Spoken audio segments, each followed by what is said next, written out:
How did underwater foundations innovate suspension bridge construction?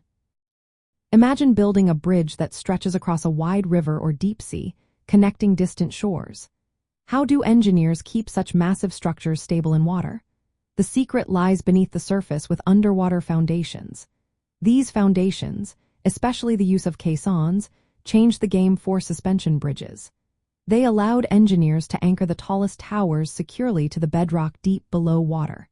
This meant bridges could span wider and deeper waterways than ever before. The process starts with sinking large, airtight chambers called caissons into the water. These chambers are filled with compressed air to keep water and mud out, creating a dry space inside. Workers then go inside the caisson to remove sediment and dig down until they reach solid bedrock. Once they hit the bedrock, the caisson is filled with concrete or masonry to form a sturdy base. This method provided a reliable way to build on uneven or soft underwater ground, which was a big challenge before.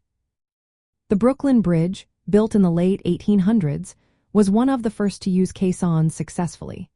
Engineers faced tough conditions like high water pressure and dangerous working environments.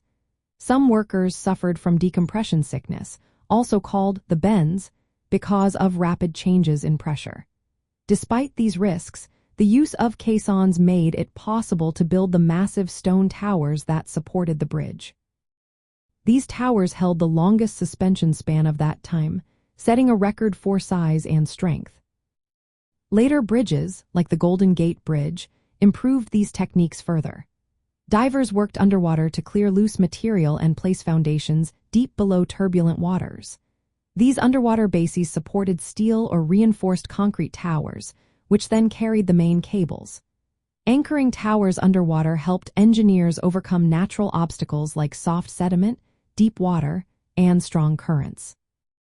This innovation made it possible to build record-breaking spans and heights, pushing the limits of what human engineering could achieve.